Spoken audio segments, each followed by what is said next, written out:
want to be the best Muslim that I possibly can. Alfie Best ने इस्लाम कबूल कर लिया। वो कहते हैं ना, जिसे अल्लाह हिदायत दे से कोई गुमराह नहीं कर सकता।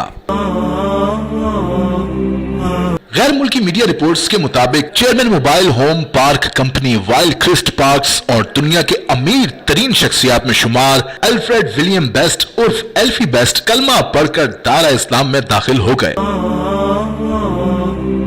कुछ माह कबल बरतानवी एल्फी बेस्ट की जानिब से मस्जिद से एक तस्वीर शेयर की गई थी, जिसमें देखा जा सकता है कि एल्फी बेस्ट मस्जिद के अंदर मौजूद हैं और काले रंग का सूट पहन रखा है। इस दौरान एल्फी अपने दोनों हाथ बांध कर खड़े हुए हैं। हाल ही में एल्फ्रेड विलियम बेस्ट ने अपने इंस्टाग्राम अकाउंट में एक वीडियो शेयर की, जिसके कैप्शन में एल्फी ने लिखा कि तमाम तारीफें अल्लाह के लिए हैं। संडे टाइम्स यूके ने 2019 में एल्फी को बरतानिया के अमीर तरीन अफराद की फहरिस्त में शामिल किया था। वाज़ेह है कि एल्फी ने 1990 में एक फोन शॉप से अपने कारोबार का आगाज किया था और अब वो बरतानिया के अमीर तरीन शख्सियात में शुमार किए जाते हैं।